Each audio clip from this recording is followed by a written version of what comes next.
So we are going to perform a regression t-test for our slope on this long list of data here. And so what we're going to do is just copy this entire thing. And I'm just going to copy, make sure it gets everything all the way down to the bottom.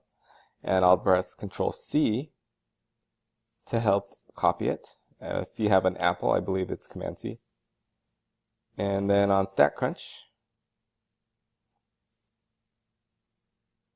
I will just click on the first column and press Control-V. And that will paste it in, including those headers that will go into the heading column, heading row. So there you go. We have all of our data in here.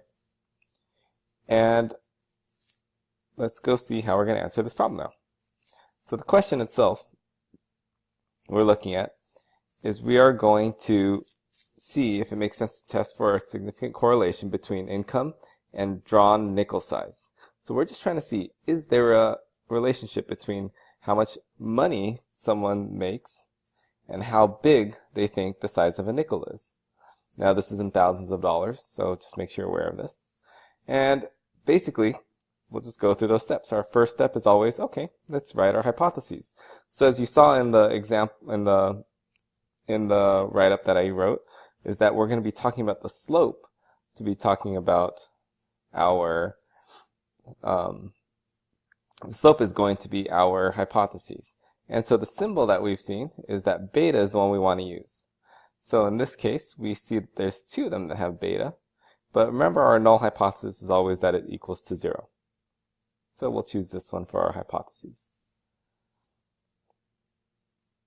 Now we can actually run this test on StatCrunch so that we can get our test statistic and p-value.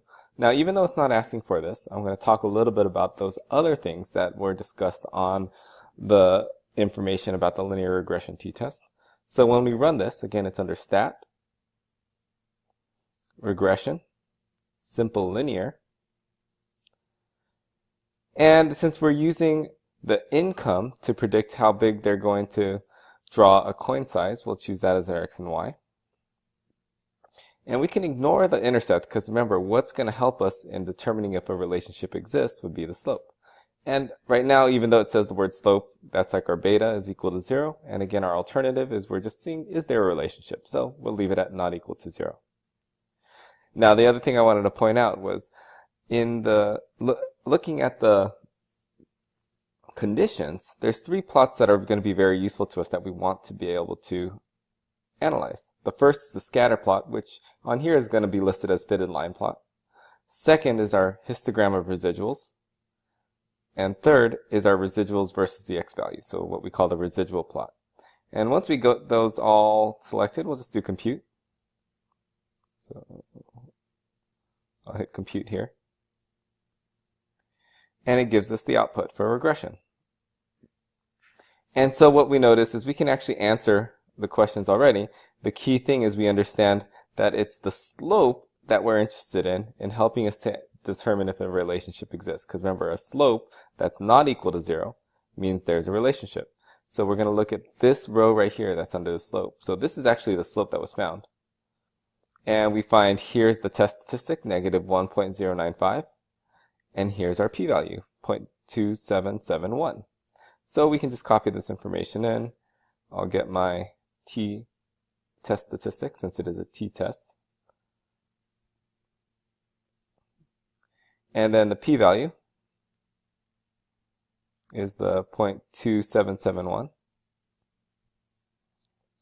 And if we were to answer this question, well, just like our normal stuff that we've been doing, this isn't a very low p-value. In fact, it's pretty high. So it's not lower than any of our standard alphas, like 0.05. So we would fail to reject our null hypothesis. And if we're failing to reject, it's because there's not enough evidence. So we can say that there is not enough evidence to show that a significant correlation exists.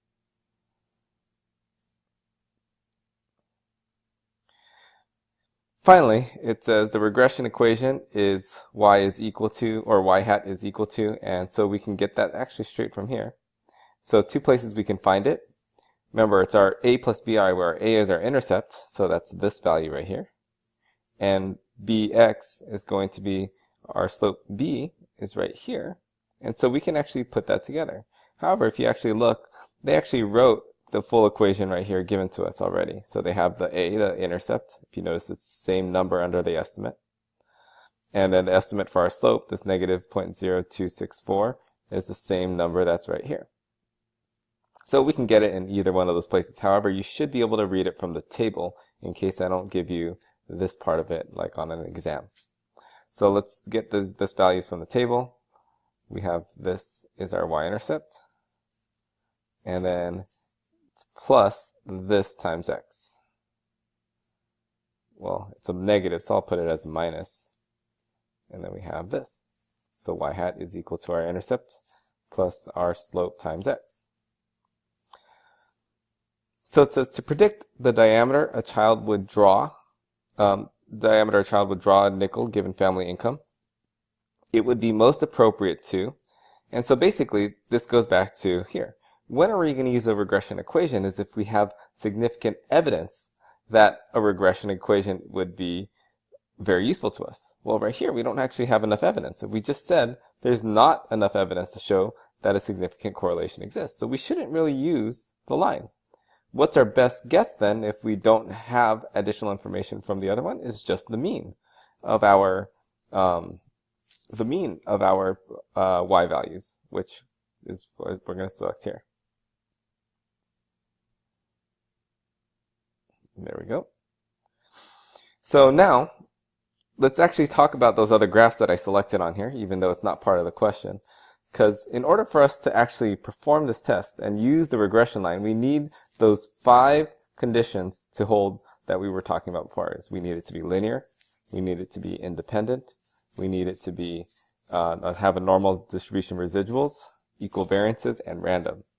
So the key 3 things that we're looking at, though, out of those 5 are linear, which we look at it in 2 places, our scatter plot and our residual plot, which actually looks very similar to our scatter plot. And basically, you just want to look at it and say, does it appear to be any clear curves anywhere? If there is, then it wouldn't be linear. But right now, it just looks pretty randomly scattered. So I wouldn't say that we're failing the linear one. I don't necessarily see a line, but it's not being anything that's nonlinear. So we don't fail that one. The normal distribution of residuals, I would look at the residuals histogram. And we just have to look, does it appear to be approximately unimodal and symmetric? And yeah, maybe it is a little skewed here, but it's not too far off. So in this case, I would say, okay, that seems to be satisfied. And then finally, the last one we need to be aware of is our distribution of our residuals on a residual plot. So remember, we want everything to be kind of evenly spread out. So here on the top and the bottom, we see it's kind of even all the way across. Maybe there's a little bit of a dip here, but that's something small that we might not notice.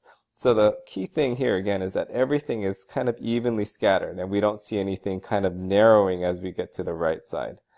So if we saw something narrowing, then that would be bad. In this case, we see that it's pretty much all evenly scattered, so that's good. So we would satisfy each of those conditions as well.